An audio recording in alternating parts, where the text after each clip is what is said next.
तो guys welcome back to the channel. तो आज हम बात करने जा रहे हैं लॉजिस्टिक मैनेजमेंट के बारे में। तो देखो लॉजिस्टिक मैनेजमेंट जो हमारे 4 P's में से प्लेस का बहुत इंपॉर्टेंट हिस्सा है। तो लास्ट तक देखिएगा वीडियो को।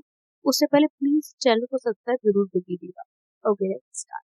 तो देखो लॉजिस्टिक मैनेजमेंट होता क्या है? It is a process of planning, implementing and controlling the efficient flow and storage of goods and services. इसमें एक्चुअली हम करते क्या है, इसमें हम प्लान बनाते हैं कि हमारे गुड्स को कहाँ स्टोर किया जाएगा और कैसे उसे कस्टमर तक पहुंचाना है। उस प्लान को इम्प्लीमेंट करते हैं और कंट्रोल करते हैं एंड तक। ठीक है। It involve giving information from point of origin to the point of consumption. इसमें हम पॉइंट ऑफ ओरिजिन जहाँ पर एक्चुअली में सामान मैन्युफैक्चर हो रहा है वहां से लेकर के पूरी डिटेल रखते हैं कस्टमर तक पहुंचने की, कि कैसे पहुंचेगा, कितने टाइम में ट्रांसफर करना है, किस किस चेन को यूज करना है डिलीवरी के लिए। ओके, ये सब इसमें इंक्लूड होता है। It ensure that the right product reaches at the right time and right place, कि हमारा जो सामान है ना वो सही सामान सही समय पर सही जगह पे अपने कस्टमर के पास पहुंच जाए और सही कंडीशन में और सबसे कम दाम में पहुंच जाए। ओके, आई रिपीट कि जो हमारा प्रोडक्ट है वो सही कंडीशन में कम से कम लागत में सही समय पर सही जगह पहुंच जाए, यही हमारा लॉजिस्टिक मैनेजमेंट का काम होता है। फॉर एग्जाम्पल हमारा अमेजोन का सप्लाई चेन। ठीक है, कस्टमर के पास सामान पहुंचना है, सप्लायर से कितना लंबा चेन होता है। अगर वो साउथ इंडिया में भी है तो भी नॉर्थ इंडिया तक जो है सामान सप्लाई हो जाता है और कोस्ट भी बहुत एफिशिएंट है इन लोगों की। Logistic is a key to success of supply chain in management. अगर हमारा लॉजिस्टिक अच्छा है तो सप्लाई चेन मैनेजमेंट हमारे सक्सेस है, इसका मतलब सक्सेस। अगर हम अपनी लॉजिस्टिक्स को अच्छा नहीं रखते हैं तो हमारी सप्लाई चेन जो है नेगेटिवली अफेक्ट होगी और हमारे कंपनी को एक सेटबैक हैंडल करना पड़ेगा। बिकॉज अगर आप डिस्ट्रीब्यूशन ही नहीं कर पा रहे हो सामान का तो कस्टमर प्रेफरेंस दे या ना दे क्या ही फर्क पड़ता है। ठीक है, सबसे पहले तो सप्लाई टाइम पे होनी चाहिए ना। तो इसकी इंपॉर्टेंस क्या होती है? Reduces operational cost. ये जो है ना आपकी ऑपरेशनल कॉस्ट को कम करता है। ऑपरेशनल कॉस्ट होती है बिजनेस को चलाने की कॉस्ट। अगर आपका सप्लाई चेन अच्छे से काम कर रहा है तो आपको एक्स्ट्रा जो अनसर्टेन कॉस्ट होती है वो बियर नहीं करनी पड़ेगी, वो नहीं झेलनी पड़ेगी और आपका ऑपरेशनल कॉस्ट जो है कम हो जाएगा। ओके, कहते हैं ना कि जब आप प्रॉपर प्लानिंग के साथ चलते हो अनसर्टेनिटी के चांसेस कम हो जाते हैं। तो नेक्स्ट पॉइंट है हमारा इंप्रूव कस्टमर सेटिस्फेक्शन, कि जब कस्टमर को सेटिस्फेक्शन ज्यादा मिलता है इससे, बिकॉज आपके पास एक पर्टिकुलर चेन है। आजकल जो ऑनलाइन सिस्टम चल रहा है, ई कॉमर्स चल रहा है, प्रॉपर ट्रैकिंग प्रोवाइड करवाता है ना। क्यों? क्योंकि उन्हें पता है कि सामान कब पैक हो रहा है, कब शिप हो चुका है, कब कहाँ डिलीवर हो रहा है और कहाँ पहुंच चुका है, तब तक कि कस्टमर के पास वो सामान नहीं पहुंच जाता है। तो ये क्या है, सारा लॉजिस्टिक मैनेजमेंट का ही एक हिस्सा है। ओके, फिर नेक्स्ट पॉइंट आता है इनहेंसेस सप्लाई चेन इफेक्टिवली।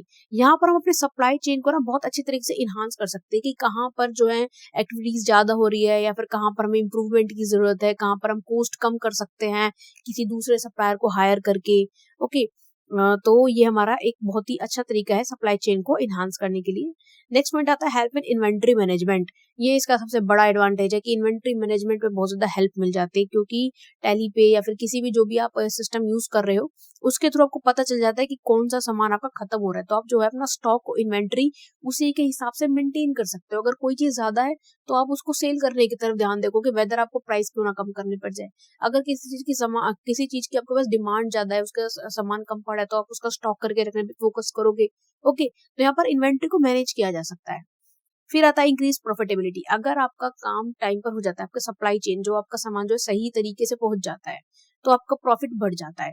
एक एग्जांपल ले लेते हैं, सपोज मेरा क्रॉकरी का काम है और मैंने क्रॉकरी का आइटम जो है डिलीवरी के थ्रू सप्लाई करवाया, लेकिन वो रास्ते में टूट गए, अच्छे से सप्लाई नहीं हो पाए, तो कॉस्ट किसको बियर करनी पड़ेगी? मुझे तो बियर करनी पड़ेगी, तो मेरा तो लॉस हो जाएगा।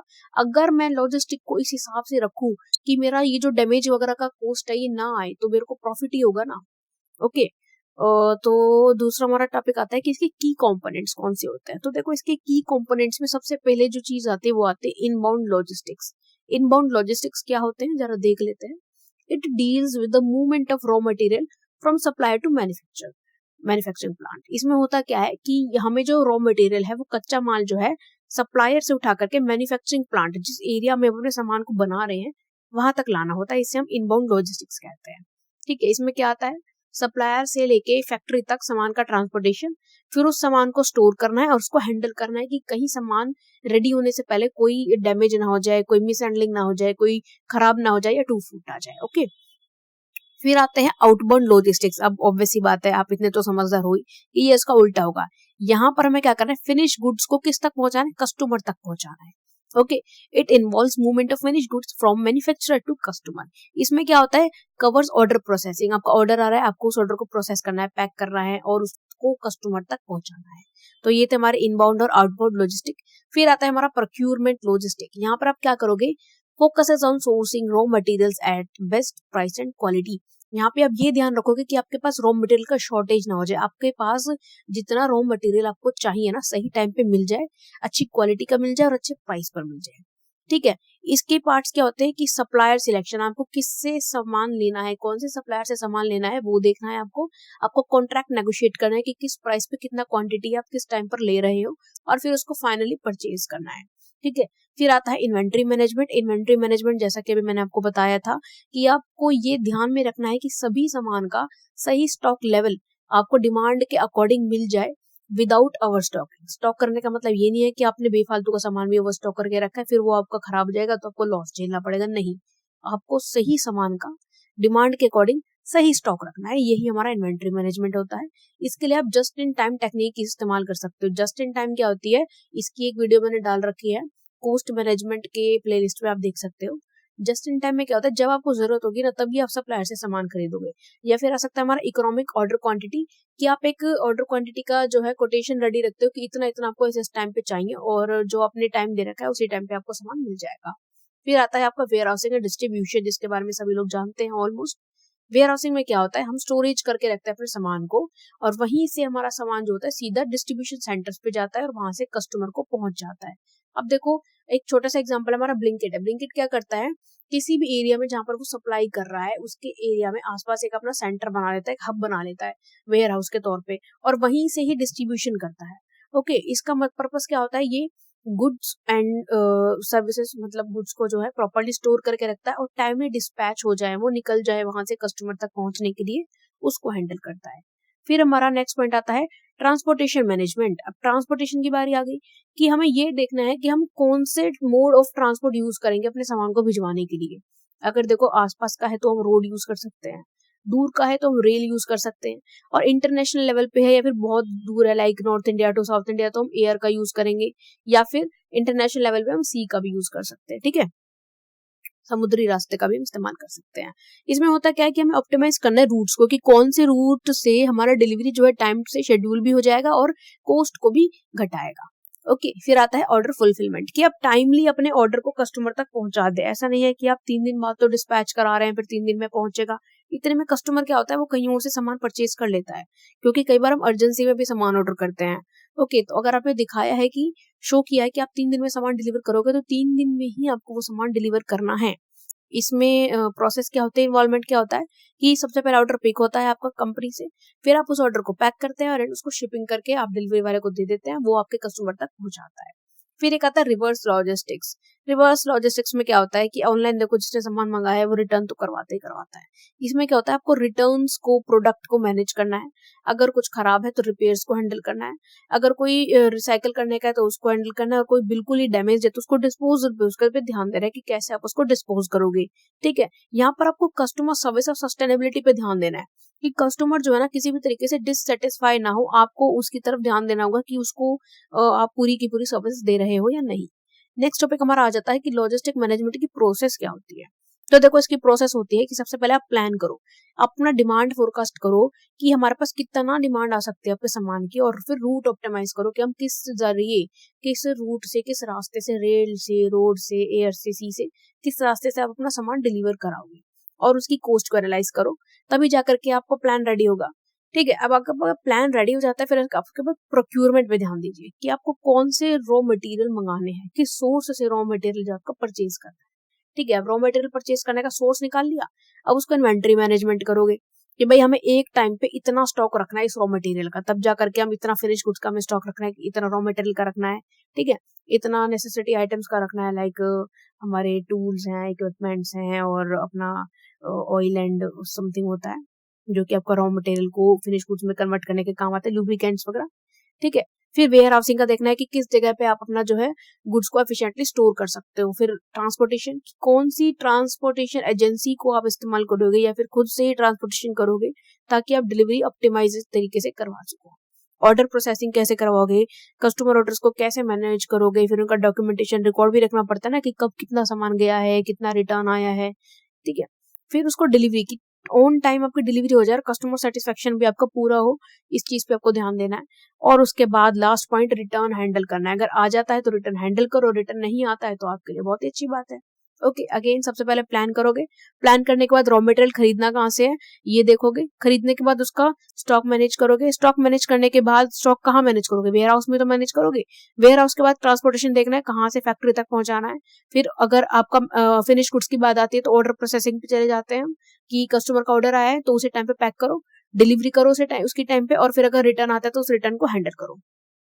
फिर नेक्स्ट पॉइंट हमारा आता है कि कौन कौन सी टेक्नोलॉजीज हम लॉजिस्टिक मैनेजमेंट में इस्तेमाल करते हैं। देखो सबसे पहले तो हम वेयर हाउस मैनेजमेंट सिस्टम का इस्तेमाल करते हैं, WMS। देखो टेक्नोलॉजीज जो होती है ना वो इतनी ज्यादा मैटर नहीं करती है, क्योंकि हम यहाँ पे ज्यादा बड़े लेवल पे नहीं पढ़ रहे हैं, ठीक है, इंडस्ट्रियल लेवल पे नहीं पढ़ रहे हैं, तो मैं थोड़ा आपको बेसिक बेसिक बताऊंगी।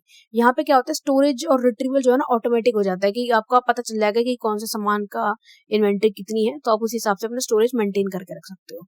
फिर आता है ट्रांसपोर्टेशन मैनेजमेंट सिस्टम, TMS। यहाँ पे अपने शिपिंग रूट्स को ऑप्टिमाइज कर सकते हो कॉस्ट के अकॉर्डिंग, कि भाई ये वाला रूट अगर लेते हैं तो हमारा इतने की कॉस्ट आएगी, ये वाला रूट हम लेते हैं तो इतने की कॉस्ट आएगी, जिससे आपको कॉस्ट कम आती है वो रूट डिसाइड करोगे अपने सामान को डिलीवर करने के लिए। फिर आता है enterprise resource planning, ERP, the famous one, जिसमें हम अपनी लॉजिस्टिक को इंटीग्रेट करते हैं अदर बिजनेस फंक्शंस के साथ, ठीक है। फिर आता है GPS एंड RFID ट्रैकिंग, जैसे कि आप ऑनलाइन ऑर्डर सामान करते हो तो आपको ट्रैकिंग सिस्टम मिलता है, ट्रैकिंग कोड मिलता है, और आप ट्रैक कर सकते हैं कि कब आपका सामान कौन सी लोकेशन पे पहुंच गया है। तो हमारा ये GPS और RFID ट्रैकिंग यही होता है। ओके, आर्टिफिशियल इंटेलिजेंस और मशीन लर्निंग, ये हमारा डिमांड को प्रिडिक्ट करता है और उसी हिसाब से हमारे रूट्स को ऑप्टिमाइज करवाता है। ओके, फिर हमारा नेक्स्ट पॉइंट आता है कि चैलेंजेस कौन कौन से आते हैं हमारे लॉजिस्टिक मैनेजमेंट में। सबसे पहले तो ट्रांसपोर्टेशन कॉस्ट हाई होता है, क्योंकि फ्यूल के प्राइसेस बढ़ रहे हैं और रूट्स जो होते हैं इनएफिशिएंट होते हैं कई बार, ठीक है, कि भाई अब रूरल एरियाज में अगर हम सप्लाई कर रहे हैं तो अब वैसी बात है, हमें रोड वगैरह इतने अच्छे नहीं मिलेंगे, फैसिलिटीज अच्छी नहीं मिलेंगी, तो आपका कंजप्शन ज्यादा बढ़ेगा फ्यूल वगैरह का, तो ट्रांसपोर्टेशन कॉस्ट तो आपकी हाई आएगी। फिर आता है सप्लाई चेन डिसरप्शंस, कि कई बार कोई नेचुरल डिजास्टर हो गया, या कोई पॉलिटिकल इशू चल रहा है, इलेक्शन का टाइम है, या फिर कोई दंगा हो गया है, झगड़ा हो गया है, या कोई पैंडेमिक आ गया लाइक इन कोविड टाइम्स, तो वहां पर उस टाइम पे क्या होता है कि सप्लाई आपके टाइम पे नहीं हो पाती, फिर चाहे आप कितना ही एफिशिएंट रूट क्यों ना यूज कर ले। इन्वेंट्री इनएक्यूरेसी, कई बार आप डिमांड फोरकास्ट जो है ना पुअर कर लेते हो, गलत कर लेते हो, जिसकी वजह से आपका तो स्टॉक आउट हो जाता है या फिर आप ओवर स्टॉक कर लेते हो। स्टॉक कम रहेगा तो आप टाइम पे सामान नहीं दे पाओगे, आपके कस्टमर जो है नाराज हो जाएंगे, और अगर ओवर स्टॉक कर लिया और डिमांड नहीं आई तो आपको वो सामान जो है लो प्राइसेस पे बेचना पड़ेगा, which leads to less profit. Okay, next customer expectation क्या होती है। कस्टमर को जो होता है ना, सब सामान जल्दी से जल्दी चाहिए होता है और कॉस्ट इफेक्टिव डिलीवरीज उसे चाहिए होती है, तो आपको इसलिए अपने कस्टमर की नीड्स के हिसाब से, उनके एक्सपेक्टेशंस के हिसाब से एक रूट रेडी करना होता है। सस्टेनेबिलिटी कंसर्न्स की, आप कार्बन फुटप्रिंट और वेस्ट फुटप्रिंट जो है कम करें, आप ऐसा एक वे यूज करें, जिसे आजकल हम ग्रीन डिलीवरी कह रहे हैं, कि जोमेटो प्रोवाइड करवाता है, आप ऑर्डर करते हो तो नीचे लिखा होता है, ठीक है, कार्बन एमिशन फ्री, तो उसमें हम ई व्हीकल्स के थ्रू करवाते हैं या CNG व्हीकल्स के थ्रू करवाते हैं अपना डिलीवरी जो होता है। ओके, फिर बेस्ट प्रैक्टिसेस, कौन कौन से तरीके अच्छे हो सकते हैं लॉजिस्टिक मैनेजमेंट के लिए। Use data driven decision making, आप डाटा ड्रिवन डिसीजन मेकिंग लो, ट्रांसपोर्टेशन रूट से उसको ऑप्टिमाइज करो, अपने ऑटोमेशन के लिए, इम्प्लीमेंटेशन के लिए AI सॉल्यूशंस का इस्तेमाल करो, जो आजकल आर्टिफिशियल इंटेलिजेंस चल रही है। आप अपने जो सप्लायर्स हैं और जो लॉजिस्टिक प्रोवाइडर्स हैं वो दोनों के दोनों रिलायबल रखो, ऐसे रखो कि आपको कोई भी धोखा ना दे एंड टाइम पे, ठीक है। सप्लायर आपको टाइम पे रॉ मटेरियल सप्लाई करे और डिलीवरी एजेंसी आपका टाइम पे सामान डिलीवर करे। Monitor real time supply chain performance, आपकी जो सप्लाई चेन परफॉर्मेंस है उसमें आप GPS और ERID सिस्टम लगाइए, ताकि आपको पता चले कि एक्चुअल में आपकी सप्लाई चेन किस तरीके से काम कर रही है। अडॉप्ट इको फ्रेंडली प्रैक्टिसेस, आप ई व्हीकल्स का यूज कीजिए डिलीवरी के लिए, सो दैट आपके जो बिजनेस है एक तरीके से ग्रीन मार्केटिंग का भी काम कर सके। फिर हम एक केस स्टडी लेते हैं अमेजोन की। देखो अमेजोन जो है AI powered warehouse robotics use करता है, ताकि उसके ऑर्डर जो है फास्टली प्रोसेस हो जाए। फिर वो अपने खुद के